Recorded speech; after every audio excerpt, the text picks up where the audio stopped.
अगर हम बात करते हैं क्वेश्चन नंबर 11 की, according to Jean Piaget's theory of cognitive development, at which stage do children begin to think through operations logically. Operation का मतलब क्या है, यहाँ लॉजिक से ही है, एक्टिविटीज से है, ठीक है ना। तो लॉजिकल एक्टिविटी बच्चा करने लगेगा एक डायरेक्शन में, कौन सी स्टेज में।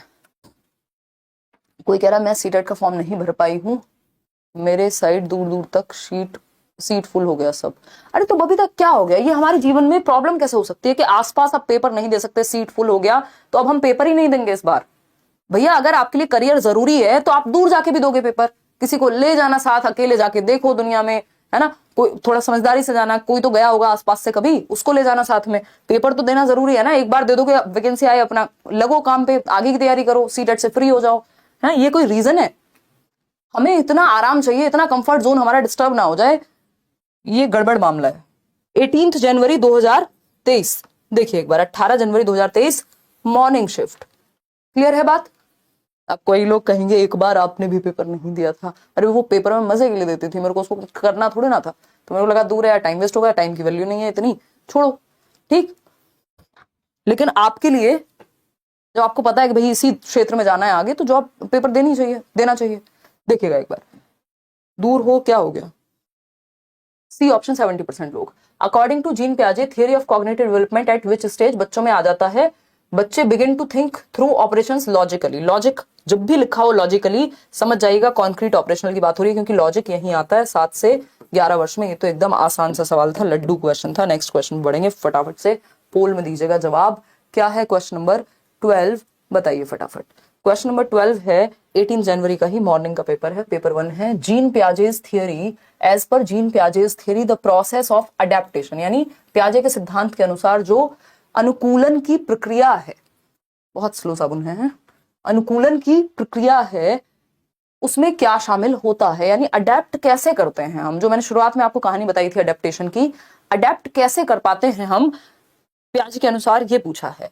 एसिमुलेट करके, सिर्फ ऐड करके, चीजों को दिमाग में समाहित करके, उनको आत्मसात करके, मैंने सीखा पिंक कलर और मैंने ऐड कर लिया दिमाग में पिंक कलर, एसिमुलेशन हो गया, वाओ अब बस खत्म, अडेप्ट कर लूंगी मैं दुनिया में। नहीं, जो दिमाग में है सिर्फ उससे नहीं, प्रीवियस नॉलेज से नहीं, कुछ नया भी तो चेंज भी तो करना पड़ेगा उस नॉलेज को, उस चेंज करने को कहते हैं एकोमोडेशन। तो सिर्फ एकोमोडेशन से भी काम नहीं चलेगा, कुछ ऐड भी करना पड़ेगा, कुछ चेंज भी करना पड़ेगा। मैंने आपको बताया था अडेप्टेशन की प्रोसेस में 2 चीजें हैं, बताया था ना अभी थोड़ी देर पहले ही, एक है एसिमुलेशन, दूसरा है एकोमोडेशन। तो बोथ एसिमुलेशन एंड एकोमोडेशन से अडेप्टेशन आता है, नीदर एसिमुलेशन और एकोमोडेशन का मतलब हो गया दोनों में से कोई नहीं, जो कि गलत है। अनुकूलन की प्रक्रिया में समावेशन एवं समायोजन दोनों शामिल है। 90% लोग इसका उत्तर दे पा रहे हैं, वो 10% लोग कौन सी दुनिया से, कौन से प्लेनेट से आए हैं जो इतने आसान क्वेश्चन को गलत कर रहे हैं भाई। क्वेश्चन नंबर 13 देखिएगा, जवाब दीजिए। यह है 13 जनवरी paper 2। According to Jean Piaget, the infant explores the world by coordinating sensory experiences. यानी एक इन्फेंट है, जब भी इन्फेंट लिखा हो समझ जाओ जन्म से 2 वर्ष के बच्चे की बात चल रही है, ठीक है ना। एक शिशु है, एक शैशवावस्था का बच्चा है, शारीरिक क्रियाओं के साथ, यानी सेंसरी एक्सपीरियंसेस को कोऑर्डिनेट करता है किसके साथ, विद फिजिकल एक्शंस। इसका जवाब मैंने अभी आपको 2 मिनट पहले दिया था। आपको लग रहा होगा कि मैं ऐसी कहानियां सुना रही हूं, एक एक लाइन में से क्वेश्चंस निकलना संभव है, ठीक है ना। देखिए, सेंसरी एक्सपीरियंसेस को कोऑर्डिनेट कर दिया, यानी जोड़ दिया विद फिजिकल एक्शंस। फिजिकल मतलब शारीरिक क्रियाओं के साथ संवेदी गामक या संवेदी अनुभवों को, जो आपकी इंद्रियां हैं उनके अनुभवों को, यानी जो आप देख रहे हैं, जो आप सुन रहे हैं, जो आप टच कर रहे हैं, जो आप टेस्ट कर रहे हैं, इन 5 सेंसेस को मिलाकर के किसके साथ रख दिया, चलने फिरने के साथ, फिजिकल एक्शंस के साथ, चलना फिरना, दौड़ना, भागना, कूदना, वॉटेवर। इसीलिए सेंसरी मोटर कहलाती है ये स्टेज, क्योंकि सेंसेस है ना, सेंसरी एक्सपीरियंस के साथ जोड़ दिया किसको, फिजिकल एक्टिविटी को, यानी मोटर एक्शंस को। मोटर एक्शन डेवलपमेंट के टाइप पढ़े ना, फिजिकल डेवलपमेंट में ही आता है मोटर डेवलपमेंट, जिसमें जीएफ आती है, यानी गर्लफ्रेंड नहीं, gross motor root, fine motor skills, ठीक है ना। तो ये मोटर स्टेज का मतलब ये है कि जिसमें गतिविधि हो रही होगी, फिजिकल एक्टिविटीज हो रही होंगी, इसलिए इसको संवेदी चालक अवस्था या संवेदी गामक अवस्था या संवेदी परक अवस्था बोलते हैं। बात क्लियर है या नहीं है? बिल्कुल क्लियर है हमें ये बात। चलिए इसी बात पे आगे बढ़ते हैं नेक्स्ट क्वेश्चन पे। ऐसा नहीं है बाकी स्टेजेस में ये नहीं होगा, ये कैरेक्टरिस्टिक विशेषता किस स्टेज की है, इसी स्टेज की है। क्वेश्चन नंबर 14 देखिए और जवाब दीजिए। क्या कहता है क्वेश्चन नंबर 14? ये भी इवनिंग शिफ्ट का है, 3-3, 4-4 क्वेश्चन भी हैं एक एक शिफ्ट में प्याजे के। In Jean Piaget's theory, a child who perceives a car to be alive because it moves is demonstrating. अभी एग्जांपल दिया था ना कि मैं अगर इस टेबल को टच करूं और मेरे को चोट लग गई, तो किसी ने कहा बच्चे जब बचपन में गिर जाते थे, है ना, तो वो रोने लगते थे, लेकिन माँ बाप क्या करते थे, उस वहां पे जो जमीन होती थी उसको कहते थे अरे मेरे बच्चे को चींटी मर गई, ये कह देते थे चींटी मर गई, मतलब उसको लग रहा है कि निर्जीव चीज भी सजीव है, कोई बात नहीं, तेरे को नहीं लगी, चींटी को लगी है, ठीक है ना। तो अगर हम बात करते हैं, जब वो गुड्डे गुड़ियाओं से बात कर रहा है, उसको लग रहा है गुड्डे गुड़िया उसको जवाब देंगे, ठीक, तो ये क्या है, जब बच्चा, जीन पियाजे के सिद्धांत में एक बच्ची जो मानती है कि कार सजीव है, यानी कार से बात की जा सकती है, यानी कार में भी जान है, कार में भी जान है, मतलब वो कह रही है लिविंग थिंग है कार एक, जबकि आपको पता है निर्जीव है कार। तो वह क्या प्रदर्शित करती है, ये क्या डिमॉन्स्ट्रेट कर रहा है कि बच्चा अभी एनिमिस्टिक थिंकिंग करता है, एनिमिज्म में है ना, एनिमिस्टिक थिंकिंग कहते हैं इसको, जीववाद कहते हैं उसको। निर्जीव चीज भी सजीव नजर आती है जब वो अपने गुड्डे गुड़िया से बात करे, है ना, वो अपनी चीजों से बात करे, तो वो क्या मान रहा है बच्चा कि ये सजीव है, इसमें कुछ जान है, लिविंग और नॉन लिविंग के बीच का अंतर, वो उसको लग रहा है चंदा भी मामा है ना, ये सिंबॉलिक भी है और एनिमिस्टिक भी है। तो जीववादी सोच जो है आपकी, ये 2 से 7 वर्ष में होती है, प्री ऑपरेशनल स्टेज में, और इस स्टेज के अंत तक ये चली जाती है। इसमें भी 2 स्टेजेस है ना प्री ऑपरेशनल में, कल हम डिस्कस करेंगे।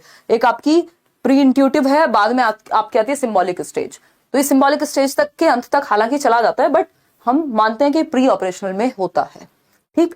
तो सेंट्रेशन एक लिमिटेशन है, सेंट्रेशन कि आपका पूरा ध्यान किसी भी चीज के एक ही एस्पेक्ट पे फोकस्ड है, यानी अगर आप इस पेन का कलर देख रहे हैं तो कलर ही देख रहे हैं, ये नहीं देख रहे किस चीज का बना है, इसकी शेप क्या है, इसका साइज क्या है। ये वही वाली बात है कि बच्चे को लगता है जिसकी हाइट ज्यादा है वो ही एज में भी ज्यादा बड़ा होगा, क्योंकि वो बाकी एस्पेक्ट नहीं देख पा रहा, ठीक है ना।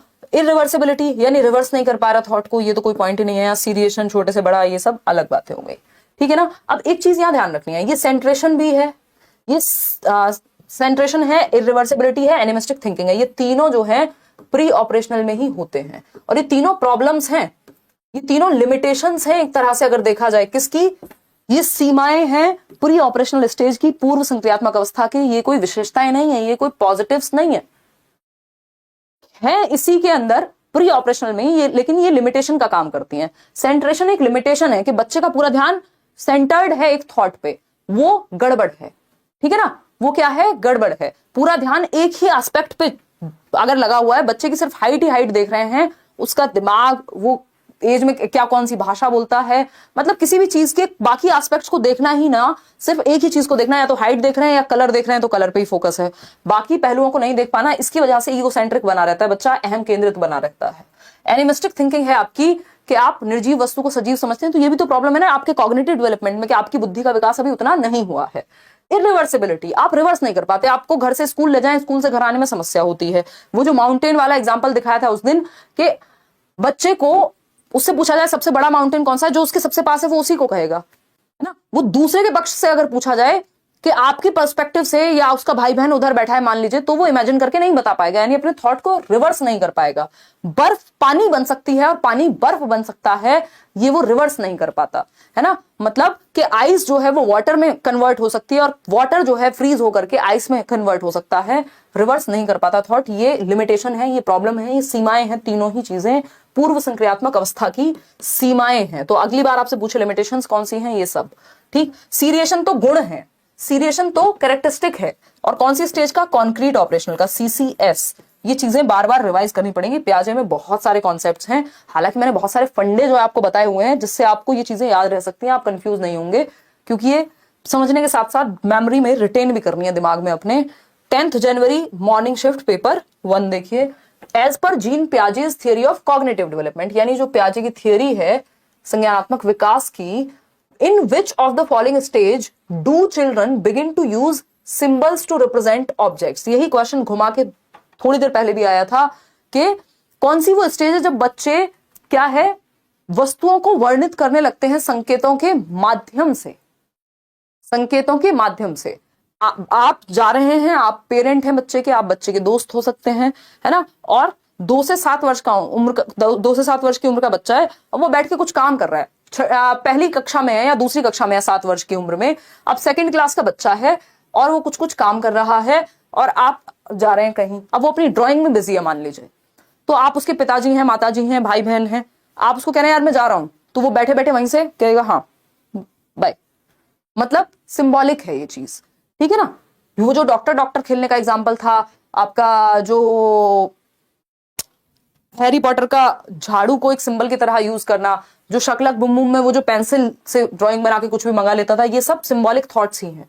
ए फॉर एप्पल वाला एग्जाम्पल, ठीक है ना। 2 से 7 वर्ष में ये ऐसा होता है कि बच्चा सिंबॉलिक थॉट को, ये सिंबॉलिक स्टेज है अपने आप में, क्लियर है, सिंबल्स का इस्तेमाल करना शुरू कर देता है, भाषा का भी अच्छे से। क्वेश्चन नंबर 16 देखिएगा।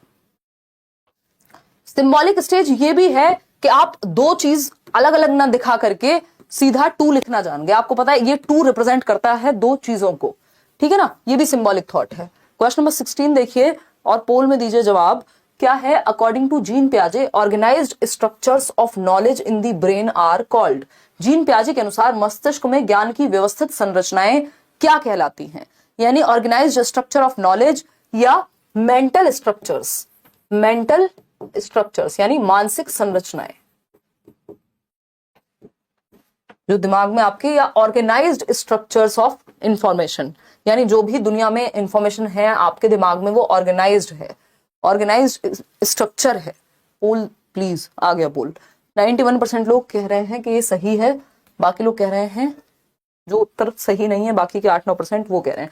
देखिए रिफ्लेक्सेस होती हैं अनैच्छिक क्रियाएं जिनपे आपका जोर नहीं है, आपका दिल का जो धड़कना है उस पे आपका कंट्रोल नहीं है, आपकी पलकों के झपकने पे आपका कंट्रोल नहीं है, ये है अनैच्छिक क्रियाएं, ठीक है ना। आप किसको थप्पड़ मारेंगे वो है ऐच्छिक क्रिया, ठीक है ना।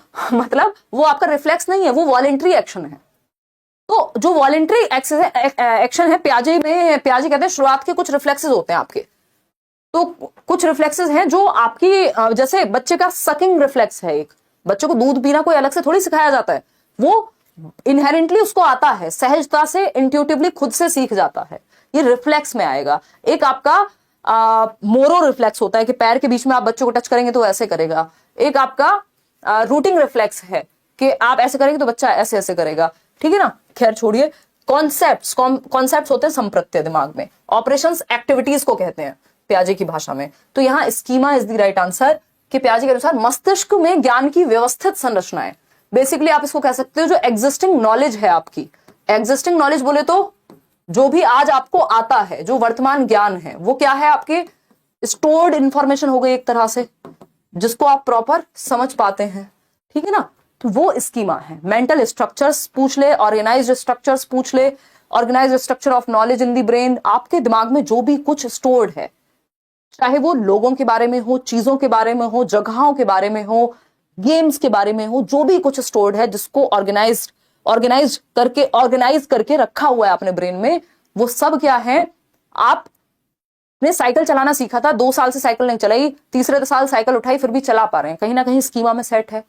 आप साइकिल देख के पहचान पा रहे हैं कि ये साइकिल कहते हैं ऐसे, और इसका मतलब स्कीमा में कहीं ना कहीं सेट है, ठीक। तो ये हुआ स्कीमा। आगे बढ़ेंगे। थैंक गॉड एक आध पिक्चर तो बची है इसमें, ये कैसे आ गई? मतलब कुछ तो गड़बड़ हुई है। तो ये स्कीमा का उदाहरण है, ये आप देख रहे हैं हमारे ब्रेन में बॉटल, जिम, है ना, मेल फीमेल का कॉन्सेप्ट है, ये सब स्कीमा में ही तो ऐड है हमारे।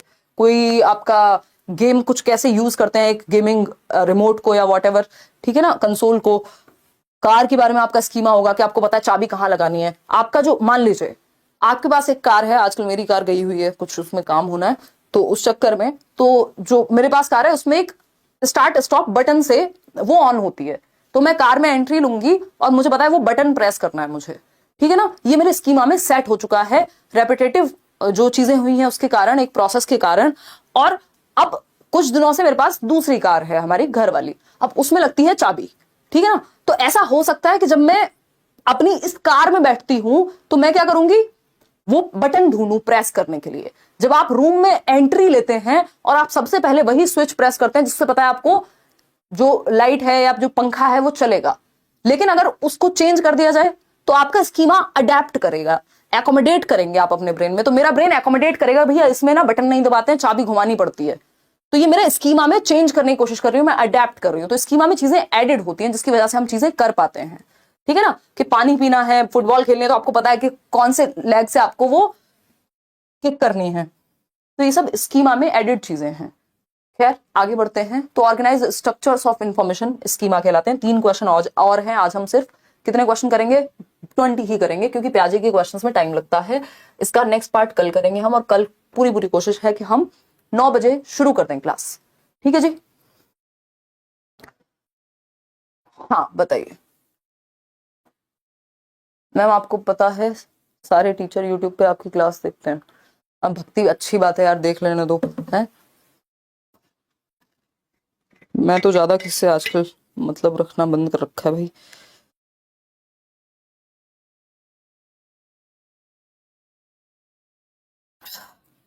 देखते भी होंगे, क्रिटिसाइज भी करते होंगे। क्रिटिसाइज क्या, ट्रॉल कहते हैं उसे। और कुछ लोग होंगे जो अप्रिशिएट भी करते होंगे। उसकी संख्या कम है, क्योंकि it's too difficult to appreciate someone. चाहे आप कॉपी कर लें, कुछ भी कर लें, है ना।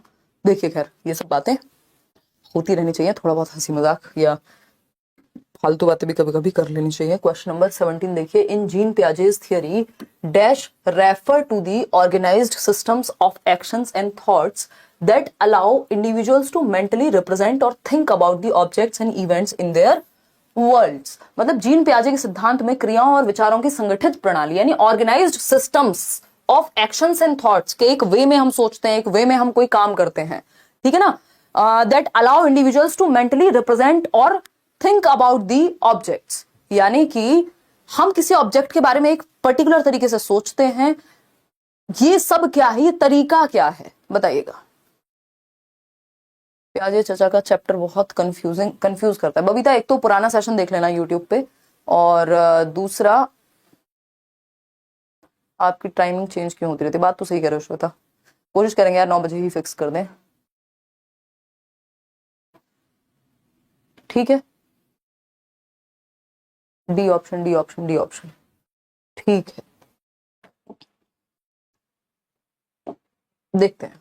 अभी यही तो समझा था हमने। ये एडवांस ऑर्गेनाइजर्स की बात स्किनर करते हैं, है ना। ये बिहेवियरिज्म का थॉट है, कोड्स टूल्स नहीं। हम प्याजे की बात कर रहे हैं, तो प्याजे की भाषा में इस चीज को स्कीमा कहते हैं।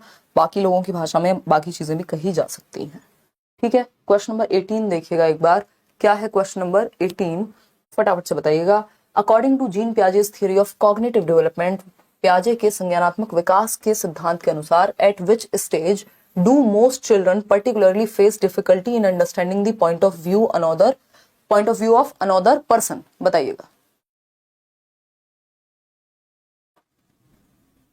लैंग्वेज चेंज हो जाएगी सीटेट में? नहीं है, इससे ज्यादा चेंज क्या ही करेगा। हर तरह के क्वेश्चन तो आप कर जाएंगे, फिर क्या ही चेंज कर लेंगे ये लोग, है ना। 9:30 ही सही है टाइम यार। बबीता मैं कोशिश करूंगी 9 ही रखूं, कई लोगों को सोना होता है, समझ पा रहे हो ना। हाँ बहुत बढ़िया मैम। क्वेश्चन देने के बाद टाइम भी दिया करो, 1 साल का। मैम एस्पायरिंग टीचर वाले ने आपके बेटा जी के नोट्स कॉपी करके उनको पेड करके बेच रहे हैं। अरे यार मुझे तो पता भी नहीं है एग्जिस्ट भी करते हैं। कोई बात नहीं, इन सब बातों को छोड़ो यार। अभी रैंडमली कोई कमेंट दिख जाता है, नहीं तो मैं ये कमेंट भी छोड़ ही दूं, है ना।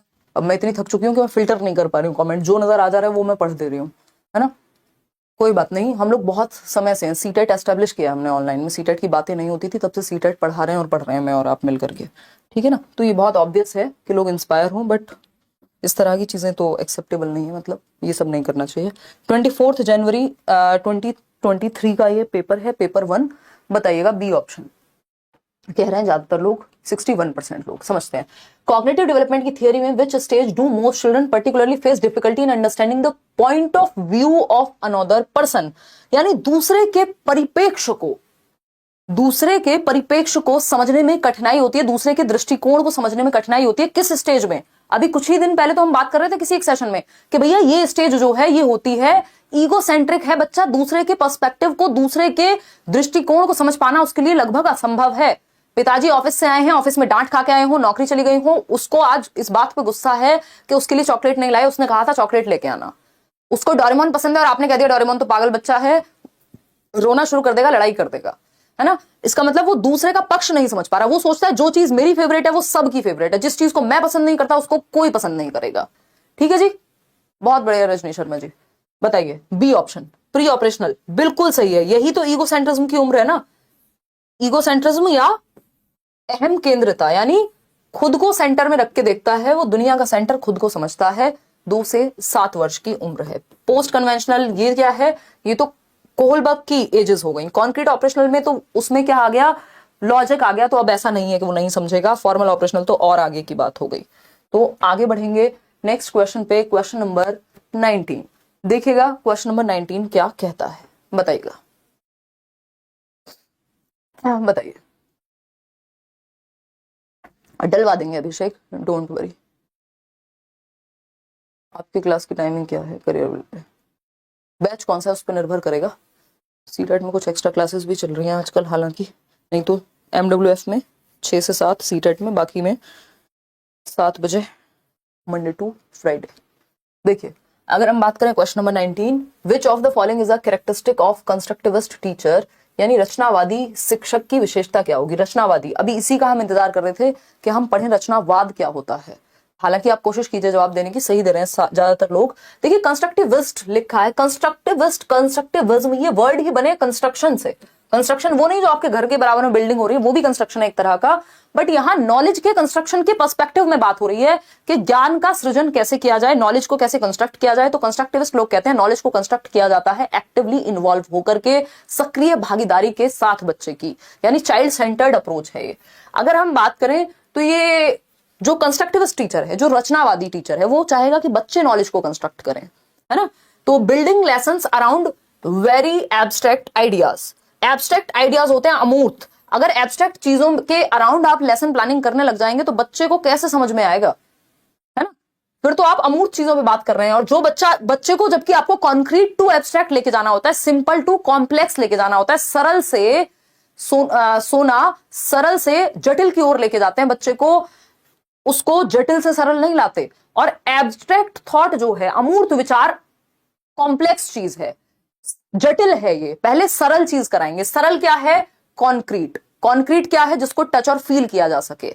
भाई मैं आइडियाज की बात तब करूं, पहले मुझे टच फील करके पता तो लग जाए, तभी तो हम चार्ट्स का इस्तेमाल करते हैं क्लासरूम में। क्यों, क्योंकि हमें पता है कि बच्चे को अगर कुछ दिखा दिया, एक पिक्चर दिखा दी, जैसे मैंने अभी आपको पिक्चर दिखाई, तो स्कीमा की अगर पिक्चर दिखा दूं तो जल्दी से समझ में आ जाएगा। हालांकि आप अभी उस लेवल पे हैं कि भाषा के थ्रू भी एब्स्ट्रैक्ट फॉर्म में समझ जाएंगे। Posing a lot of problems to be solved independently, यानी अकेले हल करने के लिए, स्वयं से हल करने के लिए बहुत सारी समस्याएं देना। जिसमें बच्चा एक्टिव है वो कंस्ट्रक्टिविज्म है। सबसे ज्यादा एक्टिव कहां होगा कि आपने उसको एब्स्ट्रैक्ट चीजों के अराउंड लेसन बिल्ड करने को दे दिया। Assessing learning based on mid term exams, exams पे नहीं, कंस्ट्रक्शन पे, बच्चे की एक्टिविटी पे बेस्ड होगा। Conducting activities that challenge students assumptions, यानी ऐसी गतिविधियां जो बच्चे ने जो अज्यूम किया हुआ है उसको चैलेंज करती हैं। देखिए चैलेंज करने से ज्यादा एक्टिवली नॉलेज को कंस्ट्रक्ट करने के बारे में है, प्रॉब्लम सॉल्विंग के बारे में है। तो क्या होगा, अकेले हल करने के लिए बहुत सारी समस्याएं देना। ठीक है जी, ठीक है, क्लियर है बात। कोई दिक्कत परेशानी दर्द समस्या अगर हो तो आप बता सकते हैं। आज इतना ही नहीं रखेंगे, इसके आगे एक और क्वेश्चन करेंगे, है ना। तबीयत आज भी थोड़ी सी ढीली है बट चल जाएगा। देखिए क्वेश्चन नंबर 20 देखिए, असर्शन यानी कथन और रीजन यानी इसका कारण या तर्क। सरला एक 6 साल की बच्ची can not do task of conservation and seriation, यानी संरक्षण वाले टास्क जिसमें उसको ये देखना हो कि क्वांटिटी चेंज होने से वॉल्यूम चेंज नहीं होता, शेप और साइज के बदलने से, यानी आकार प्रकार के बदलने से क्वांटिटी या अमाउंट या जो वॉल्यूम है वो चेंज नहीं होता। ये बात अगर समझ, मतलब एक 6 वर्ष की बच्ची है जो ये वाले काम नहीं कर पा रही है, क्योंकि 6 वर्ष की है इसलिए नहीं कर पा रही है ना, नहीं कर सकती। सरला संरक्षण और क्रमांकन, भाई हमें पता है CCS कब आता है, कंजर्वेशन और सीरिएशन कब आता है, 7 से 11 वर्ष में आता है, कॉन्क्रीट ऑपरेशनल में आता है, और सरला है 6 साल की, तो स्वाभाविक है कि नहीं कर पा रही होगी, है ना। हालांकि कुछ एक्सेप्शंस ऐसे भी मिल जाएंगे जो कर लेंगे इस उम्र में कोई काम, वो डिपेंड करेगा उनको माहौल कैसा मिला है, उनको ट्रेनिंग कैसी मिली है, बट वो प्याजे के क्रिटिसिज्म में चले जाएंगे फिर, ठीक है ना। फिर आता है इसका तर्क, children in pre concrete stage have difficulties in considering multiple aspects of a solution, यानी प्री कॉन्क्रीट स्टेज कह लीजिए, प्री ऑपरेशनल स्टेज के बच्चों को जो विचार होते हैं उनको उनके मल्टीपल एस्पेक्ट समझने में दिक्कत होती है। मल्टीपल एस्पेक्ट समझने में दिक्कत होती है 2 से 7 वर्ष के बच्चों को, बिल्कुल होगी। क्यों, क्योंकि वो ईगो सेंट्रिक है ना। तो दोनों ही बातें सही तो हैं अपनी अपनी जगह। तो both A and R are true and R is the correct explanation of A। बस ये देखना है कि ये रीजन सही है क्या इसका, तो सरला एक 6 साल की बच्ची है, can not do task of conservation and seriation. देखिए कंजर्वेशन के टास्क में चीजें रिवर्स करनी होती हैं दिमाग में, है ना, रिवर्सिबिलिटी भी चाहिए होती है, सीरिएशन में भी रिवर्सिबिलिटी चाहिए होती है। तो बात तो सही है। Children in pre concrete stage have difficulties in considering multiple aspects of a situation. भैया कई सारे एस्पेक्ट नहीं देख पाते इस उम्र के बच्चे, 2 से 6 वर्ष के बच्चे, इसी को प्री कॉन्क्रीट कहा है, इसलिए सीरिएशन के काम नहीं कर पा रहे, इसलिए कंजर्वेशन नहीं कर पा रही। बात तो सही है, कोई दिक्कत ही नहीं है। Both A and R are true and R is the correct explanation of A. कब का? 18 जनवरी का, अभी 2023 में हुए ऑनलाइन एग्जाम्स का ही क्वेश्चन है। हालांकि क्वेश्चंस जो हैं वो बहुत सारे क्वेश्चंस हैं जो प्याजे पे आए हुए हैं। हम आगे जब मिक्स्ड क्वेश्चंस की प्रैक्टिस करेंगे सेट वाइज, तब भी वो चीजें आएंगी, और कल सेकंड पार्ट भी इसका होगा जिसमें और मुश्किल क्वेश्चंस को डालने का प्रयास किया जाएगा। और जो शिफ्ट में बेसिकली मुश्किल क्वेश्चन क्या है, जो शिफ्ट में आए हुए क्वेश्चन है, लेकिन कुछ और एक्स्ट्रा क्वेश्चन भी ऐड कर दिए जाएंगे जो थोड़ा सा घुमा सकते हैं आपको। ठीक है ना। करियर ऐप डाउनलोड करके आप बैचेस में एनरोल कर सकते हैं। क्वेश्चन कितने ठीक हुए वो आप बता दो। लाइक शेयर सब्सक्राइब आपने ना किया हो तो आप कर दीजिएगा। बाकी